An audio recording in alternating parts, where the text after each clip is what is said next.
Feliz sábado! Feliz sábado! Como é bom estar aqui com vocês. E o título da mensagem desta manhã é assim: O júbilo no céu. O mundo celestial reencontra o mundo dos homens. Abre sua Bíblia lá em Apocalipse 19. Enquanto você abre, o capítulo 19 do livro do Apocalipse é um capítulo muito interessante. Mas enquanto você abre aí, permita-me contextualizar e introduzir essa mensagem de uma forma um pouquinho diferente da mensagem da alegria, que é justamente o contrário, a mensagem da tristeza. O mundo dos homens é o mundo mais triste que existe. Até mesmo o mundo dos demônios, que talvez poderia ser mais triste ainda do que os dos homens, encontra no nosso mundo a sua expressão. O ódio, a violência, o pecado, a morte, o crime, o choro, a podridão, a doença, o sofrimento, a frustração, encontram no nosso mundo o seu lar. E com certeza esse não é o melhor lugar para se viver, né? Mas sabe que essa é uma visão pequena e acima de todo sofrimento, ou de todo pecado, ou de toda morte, existe um Deus que é todo sábio, que é amor e que vai destruir o pecado, o sofrimento, o crime, a morte para sempre e nos fará felizes e fiéis para todo sempre. Bonito, né?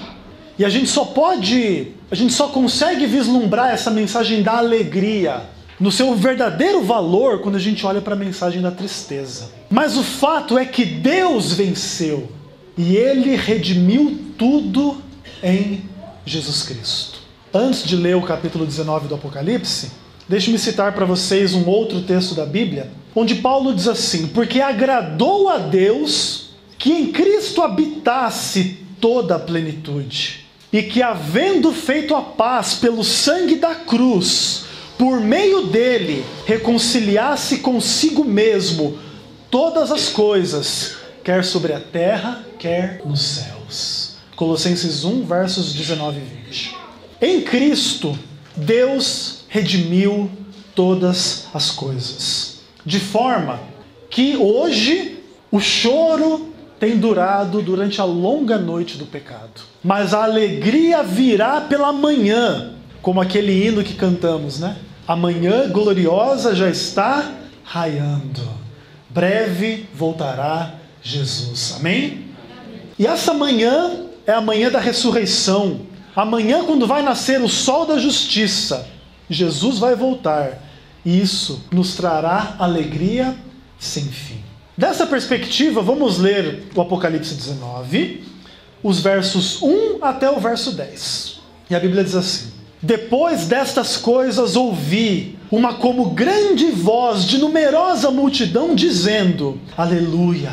A salvação e a glória e o poder pertencem ao nosso Deus, porquanto verdadeiros e justos são os seus juízos, pois ele julgou a grande meretriz que corrompia a terra com a sua prostituição, e das mãos dela vingou o sangue dos seus servos. Segunda vez disseram, Aleluia, e a sua fumaça sobe pelos séculos dos séculos. Os 24 anciãos e os 4 seres viventes prostraram-se e adoraram a Deus, que se acha sentado no trono, dizendo, Amém, Aleluia. Saiu uma voz do trono exclamando, dai louvores a Deus, todos os seus servos, os que o temeis, os pequenos ou grandes. Então ouvi uma como voz de numerosa multidão, como de muitas águas, e como fortes trovões, dizendo, Aleluia, pois reina o Senhor nosso Deus, o Todo-Poderoso. Alegremo-nos, exultemo-nos e demo-lhes glória, porque são chegadas as bodas do Cordeiro, cuja esposa a si mesmo já se ataviou, porque lhe foi dado se vestir de linho finíssimo, resplandecente e puro. Porque o linho finíssimo são os atos de justiça dos santos. Então me falou o anjo, escreve, bem-aventurados aqueles que são chamados à ceia das bodas do Cordeiro. E acrescentou, são estas as verdadeiras palavras de Deus. Prostrei-me ante os seus pés para adorá-lo. Ele, porém, me disse, vê, não faças isso. Sou conservo teu e dos teus irmãos, que mantém o testemunho de Jesus. Adora a Deus, pois o testemunho de Jesus é o espírito da profecia. Sabe, irmãos, vocês não me conhecem, então talvez vocês espantem a gente ler uma quantidade grande dessa de textos, né? Mas saiba que nós vamos ler muitos mais textos além desse. Claro que na nossa cultura nós já não estamos mais muito acostumados à leitura e a gente tem dificuldade de se concentrar e de entender as implicações do que a gente lê. Então, para isso serve a pregação também. A gente vai explicar muito das coisas e das imagens que João coloca nesse texto. Agora, é importante que a gente se maravilhe diante desse texto. Esse texto está falando de coisas acima da humanidade, acima do universo, da própria realidade celestial, onde Deus habita e é louvado para sempre. É essa a perspectiva que o livro do Apocalipse traz para a gente. Deus soberano no seu trono, os anjos, os 24 anciãos, os seres viventes e a grande multidão louvando a Deus, continuamente dizendo aleluia, glória a Deus, porque Ele é verdadeiro, porque Ele é justo, porque Ele é santo. Agora, vamos começar do começo. João começa esse capítulo dizendo: depois destas coisas, ouvi uma grande voz no céu, louvando a Deus. Que coisas são essas? E sabe que no contexto imediato, essas coisas se referem especialmente à visão do Apocalipse 17 e 18, que provavelmente é um dos trechos mais difíceis de toda a Bíblia. Mas eu gostaria de dar um quadro para vocês um pouco mais amplo e um pouco mais geral desse contexto do Apocalipse 19.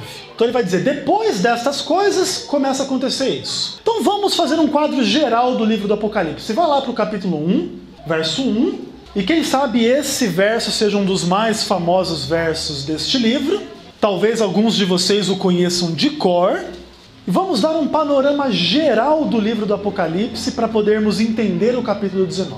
Então, Apocalipse 1, verso 1 diz assim: revelação de Jesus Cristo, que Deus lhe deu para mostrar aos seus servos as coisas que em breve devem acontecer. Muitas pessoas que não conhecem a Bíblia ou que não creem nela têm dificuldade com expressões do tipo assim: Jesus te ama. Especialmente porque elas são ignorantes a respeito da identidade desse Jesus que as ama. E fica muito esquisito para elas. Jesus parece um ser imaginário, como se dissesse Cinderela te ama, Saci Pererê te ama. Vocês conseguem entender que para elas não faz muito sentido essa história de Jesus te ama? Porque elas não sabem quem é Jesus.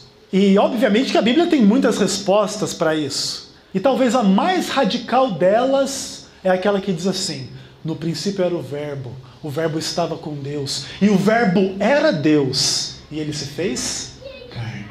A identidade de Cristo é a identidade do próprio Deus, que se faz homem, e é Ele que te ama. Mas o livro do Apocalipse também traz uma revelação sobre Cristo no capítulo 1, que para mim é um dos versos mais lindos do Apocalipse, que é o verso 5, na qual a Bíblia diz assim: da parte de Jesus Cristo, e quem Ele é?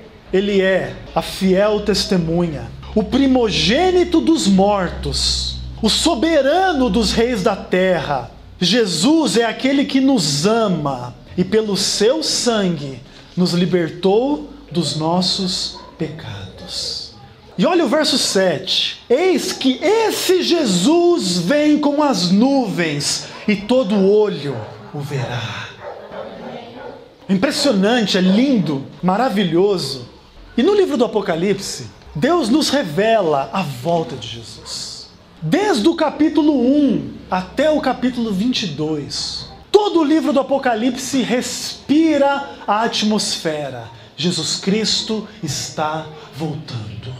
O dia que a gente deixar de crer nisso e de respirar essa mesma atmosfera, não faz mais sentido sermos chamados de adventistas. Mas obviamente que antes que Jesus venha, existe a história da humanidade.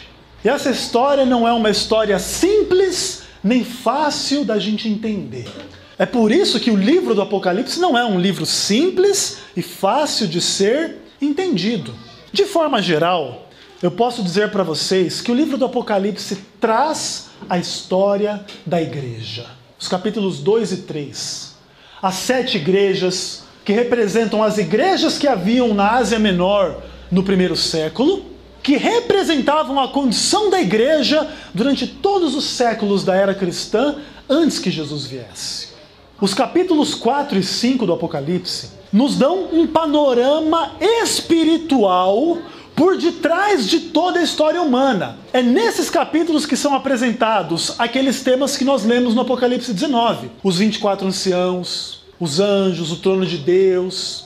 É no Apocalipse 4 e 5 que a Bíblia diz que ao redor do trono de Deus estão milhões de anjos. Imagina a quantidade de seres que Deus criou para sua honra, para sua glória, para o seu louvor, seres sem pecado. Isso também nos ajuda a entender quando o dragão lança uma terça parte dos anjos com a mentira e com o pecado para esse mundo.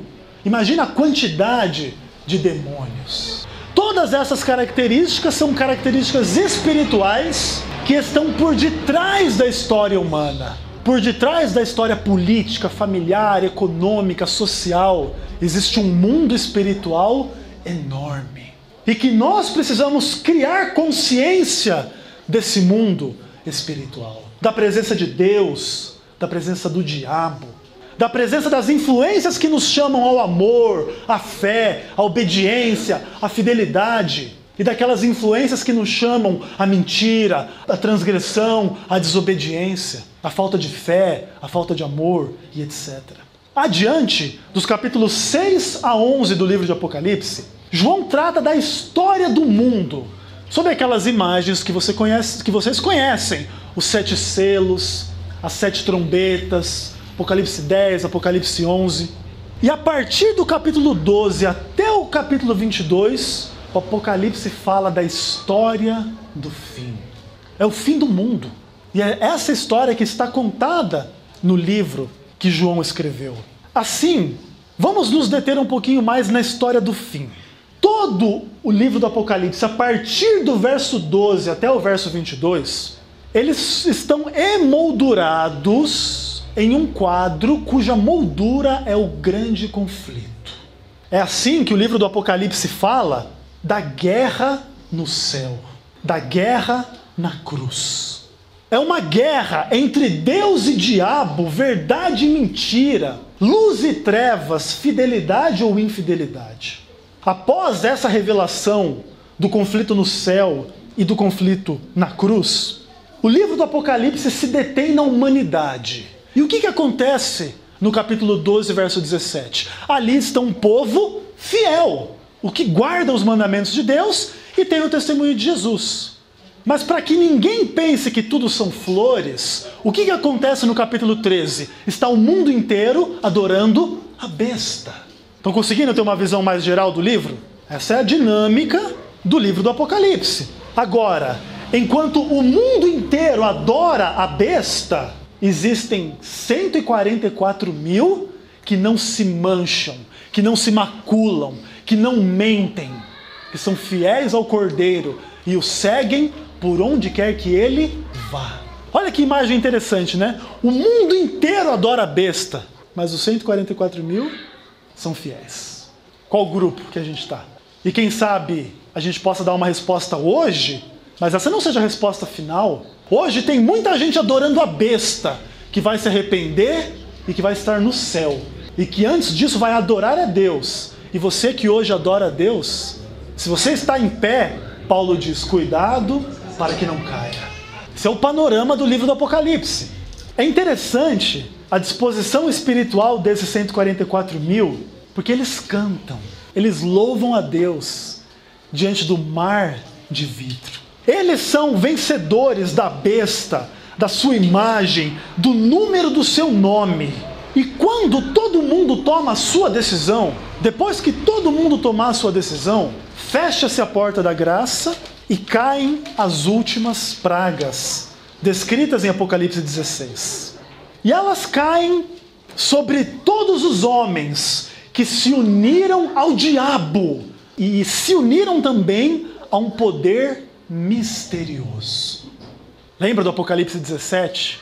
E João vê uma besta, e nessa besta sentada uma mulher, e o que está escrito na sua testa? Mistério, Babilônia, a mãe das abominações e prostituições desta terra, que não são poucas. O poder de Babilônia é um poder misterioso.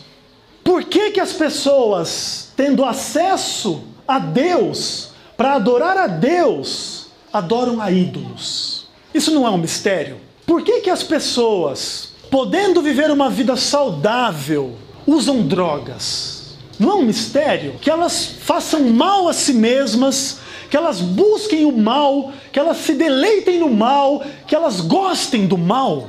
Isso é um mistério. E a Babilônia encarna esse mistério que une os homens em pecado, em transgressão contra Deus, contra o Cordeiro. Portanto, eu coloco aqui o mistério da idolatria, o mistério da embriaguez. E é interessante que a mulher do Apocalipse 17, ela está embriagada com o quê? Com sangue. Olha a imagem da violência que toma conta do nosso país, do nosso mundo inteiro. As pessoas embriagadas com sangue. Esse é o poder da blasfêmia. Como as pessoas são blasfemas. Liga uma televisão, uma internet. É 24 horas por dia blasfemando contra Deus. É isso que eles fazem. O dia inteiro. Não fazem outra coisa. O poder do comércio ilícito, que dá muito dinheiro, mas que rouba a alma. O que nesse mundo dá dinheiro igual armas e drogas? Muito dinheiro. Agora, o pecado é tão miserável que você tem no mundo uma enorme quantidade de traficantes cheios de dinheiro morando nas favelas mais podres. Teve um grupo de amigos meus que foi pregar a palavra de Deus num país da África que chama Guiné-Bissau. E Guiné-Bissau é um dos países mais miseráveis do mundo. Mas é um país estratégico para o tráfico internacional de drogas. E os traficantes de Guiné-Bissau, eles não têm o que comer. As ruas deles são de terra esburacadas e iluminadas. Mas eles andam de BMW, de Audi. São as incoerências desse mundo podre de pecado, esse comércio. E a Bíblia fala de Babilônia enriquecida, de comércio ilícito. E a Bíblia também fala que os pecados dela se acumularam até o céu. É muito pesado. E a Bíblia diz assim: ai de ti, ó grande cidade, porque em uma hora chegou o teu juízo. Apocalipse 18, verso 10. Agora, dá uma olhadinha no Apocalipse 18, versos 11 adiante, que vai dar um quadro pra gente mais completo ainda dessa estrutura que a gente chama de Babilônia. E a Bíblia diz assim, a partir do verso 11: e sobre ela choram e pranteiam os mercadores da terra, porque já ninguém compra sua mercadoria.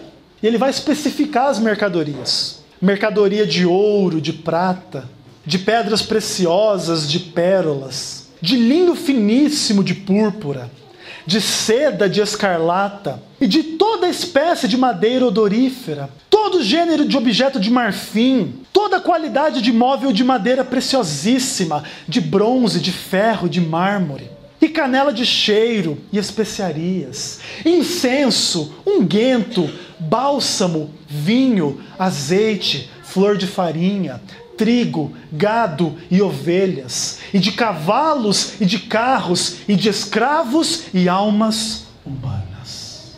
A imagem da Babilônia, para mim, no meu coração, ela é a imagem de um grande mercado, cheio de coisas cheirosas, bonitas, gostosas, interessantes, caras. Não são todas essas imagens presentes nesse texto? E quem sabe as coisas mais caras de todas, as almas humanas. E o nosso mundo, ele encarna esta Babilônia de forma muito interessante, né? A gente consegue perceber todos esses símbolos e imagens nos 4 cantos desta terra, onde as pessoas vivem e como vivem. Mas a Bíblia declara a destruição desse sistema. E ela diz assim: ai da grande cidade, que estava vestida de linho finíssimo, púrpura e escarlata. Em 1 hora ficou devastada, tamanha riqueza.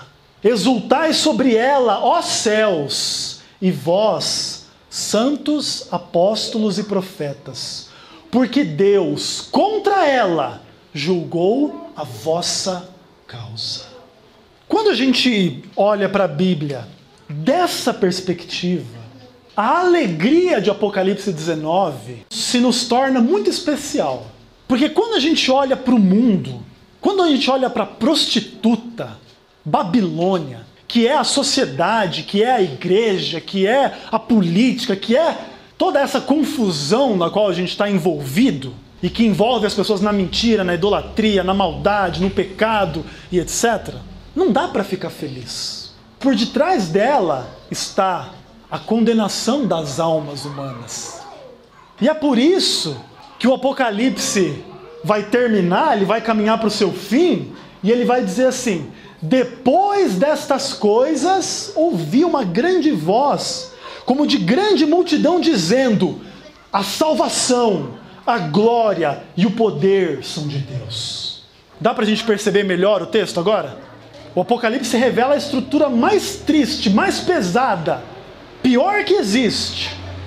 E ele diz: depois destas coisas, o coral começou a cantar.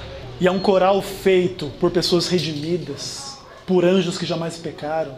E todos eles cantam: a salvação, a glória e o poder não são do homem, são de Deus. E a gente tem que entender isso, abraçar esse entendimento e nos alegrar nesse entendimento. E como é Deus? Em Apocalipse 19, ele é justo e verdadeiro. Verdadeiros e justos são os seus juízos, pois julgou a grande meretriz que corrompe a terra, e das mãos dela vingou o sangue dos seus servos. Neste mundo, os filhos amados de Deus derramam o seu sangue. Todos eles. E acima de todos eles, o próprio Deus que se fez homem derramou o seu sangue. Mas lembra do livro de Isaías: o dia da vingança estava no meu coração. E Deus vai se vingar do teu sangue, do sangue de todos aqueles que deram a vida neste mundo. O livro do Apocalipse traduz a forma mais intensa de alegria possível. É uma alegria perfeita, sublime, que muitas vezes nós temos dificuldade de sentir no nosso coração. Mas ele faz isso somente depois de descrever o desastre e o desespero humano. Todo o sistema político, econômico, filosófico, espiritual, religioso, desenvolvido pelo homem, sob a inspiração do diabo, vai ruir. Tem ruído diante dos nossos olhos e não vai durar mais muito tempo. Toda a riqueza será devastada. Todo o prazer ilícito vai perder o sabor. Mas os fiéis vão cantar: aleluia. É assim. É por isso que a gente tem que ser fiel. E a fumaça do fogo que queima o pecado vai subir pelos séculos dos séculos. O mundo celestial se curva, se prostra diante de Deus em adoração. E os homens, pequenos ou grandes, são chamados a fazer o mesmo. Da perspectiva de que Deus é o Todo-Poderoso, e nós podemos nos alegrar e exultar e darmos glória, pois a cada segundo o céu se aproxima. A cada segundo de vida, Jesus Cristo está mais perto de voltar. Vocês sabem disso? Vocês confiam nisso? Vocês creem nisso? Vocês estão alegres por causa disso? São chegadas as bodas do Cordeiro, e a sua esposa se ataviou e se vestiu de justiça prática. Fé em ação através do amor. Essa é a justiça com a qual a gente deve nos vestir. Termos fé em Deus, mas não uma fé teórica. Uma fé que se manifeste em amor uns para com os outros. É fácil? Não é, mas é possível. E é muito bom, traz muita alegria. Aleluia. E João diz: são estas as verdadeiras palavras de Deus. Mas o homem tem uma natureza miserável. Apocalipse 19:10. Quando João vê isso, ele diz: eu me prostrei diante do anjo para o adorar. Ele peca. João é um pecador. Você se identifica com ele? Você conhece a revelação do céu, mas você erra em pecado? Seja bem-vindo ao time.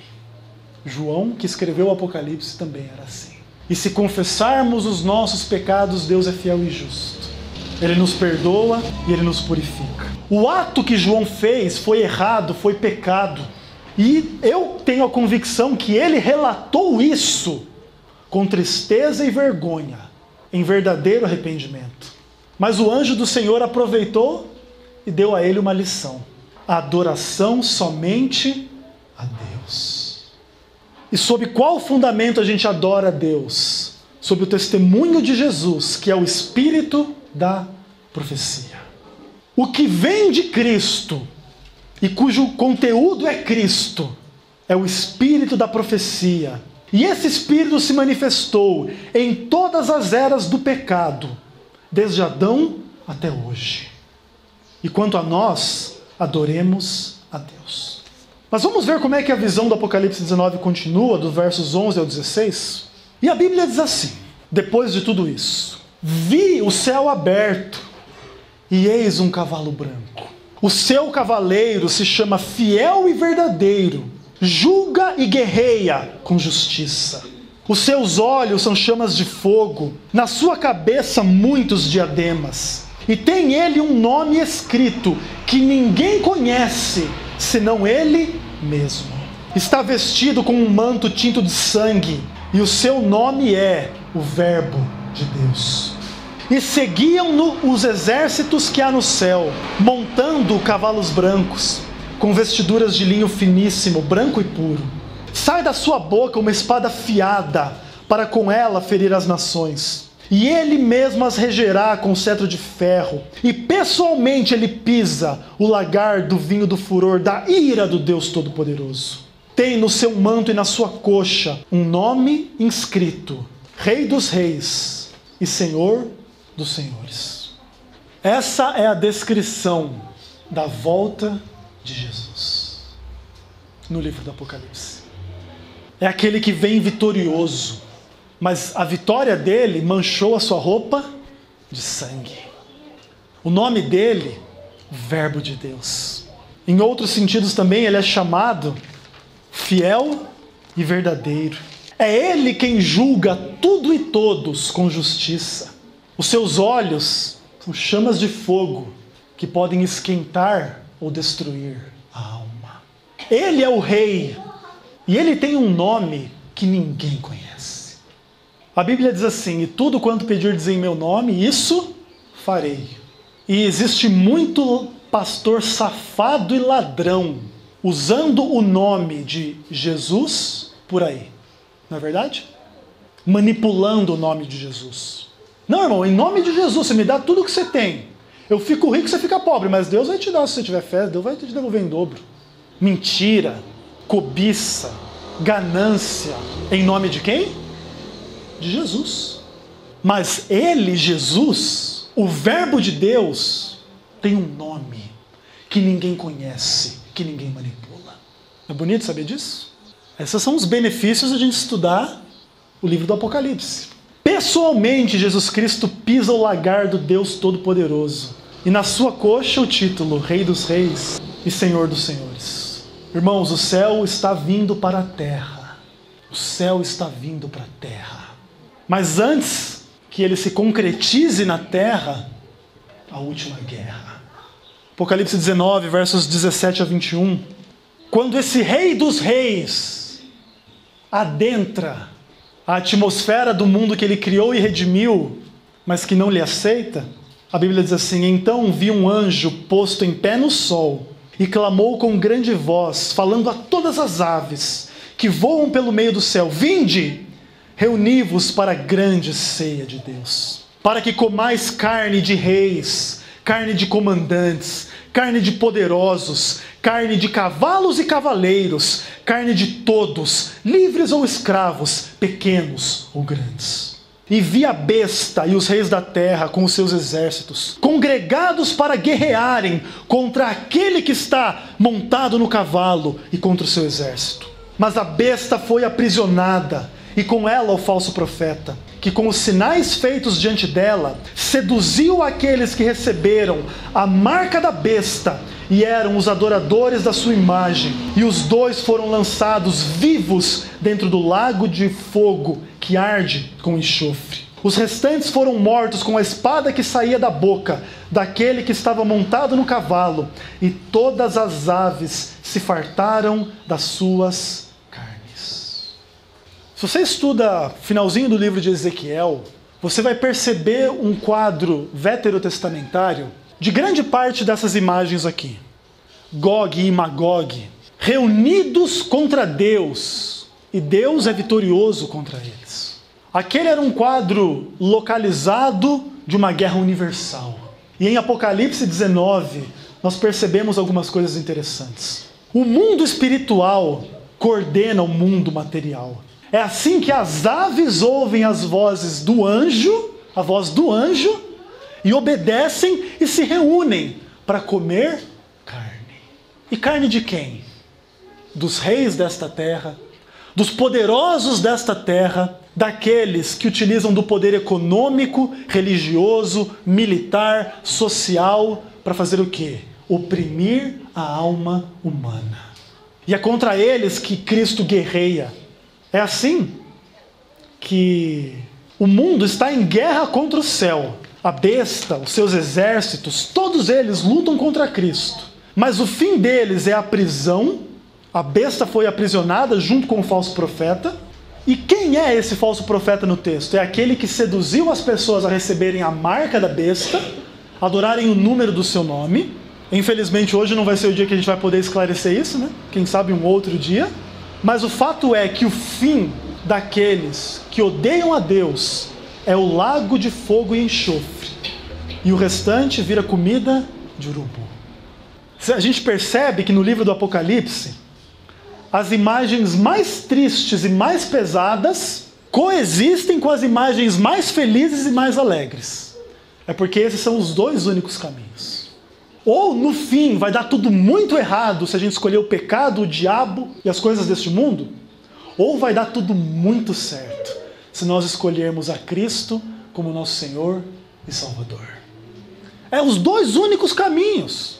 Não tem alegria no pecado e não tem tristeza no céu.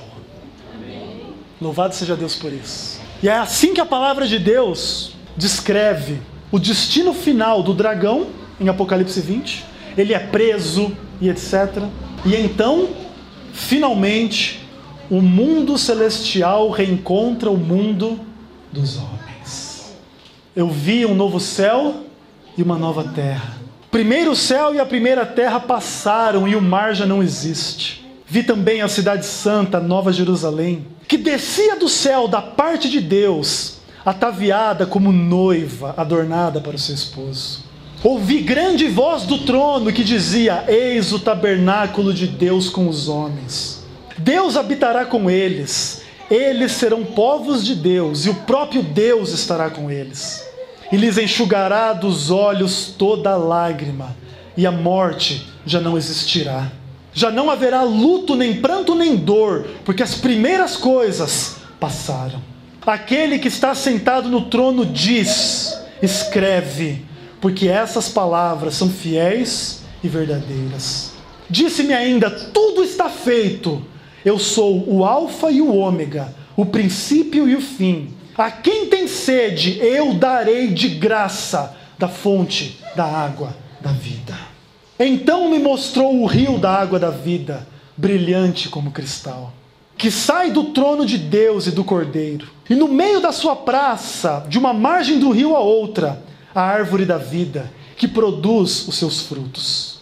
Nunca mais haverá qualquer maldição. Nela está o trono de Deus e do Cordeiro, e os seus servos o servirão. Contemplarão a sua face, e na sua fronte está o nome dele. E não haverá noite, e nem precisarão eles de luz da candeia, nem da luz do sol, porque o Senhor Deus brilhará sobre eles, e eles reinarão pelos séculos dos séculos. Para terminar, o Espírito e a noiva dizem: vem. Aquele que ouve, diga: vem.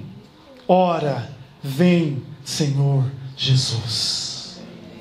Amém? E obviamente eu não poderia terminar com nenhum outro verso, a não ser o verso 21, o último verso da Bíblia, que diz assim: que a graça do Senhor Jesus seja com todos vocês. Amém? A gente pode experimentar a alegria do céu aqui na terra? Sim e não. Sim, nós podemos nos alegrar, porque Jesus está voltando. Sim, tudo está feito. Mas com certeza, a alegria do céu, de forma perfeita e plena, só no céu. Mas vamos nos permitir nos alegrar desde já, enquanto Jesus não volta. Vamos viver na certeza de que em breve Ele vai voltar.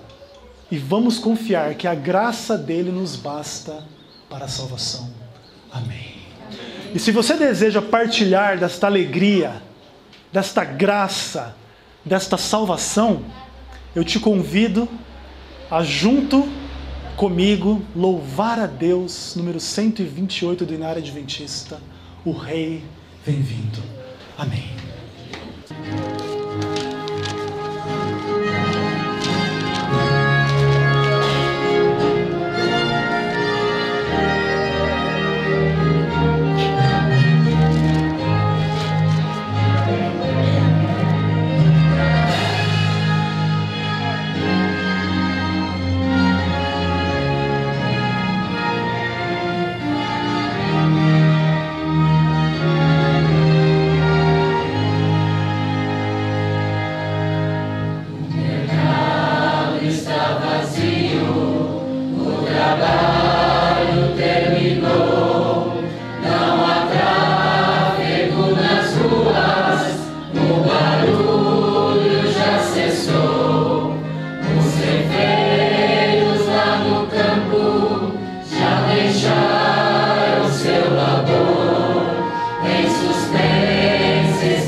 Deus maravilhoso e eterno, muitíssimo obrigado pelo privilégio de louvarmos o Teu nome, Pai. Obrigado pelo privilégio de sabermos que tudo está feito, Pai, e que em breve Jesus voltará, Pai. Se estaremos vivos ou não, não importa, Pai. O que importa é que o Senhor nos prepare para o dia da nossa morte ou para o dia da volta de Jesus, de forma que estejamos ao Teu lado naquele grande dia, Pai. Que a Tua graça nos baste para isso, assim perdoe os nossos pecados. Nos ensine a Te amar e amarmos uns aos outros. Retira de nós os nossos pecados e faze-nos fiéis e felizes, desde agora e para todo sempre, em nome de Jesus. Amém.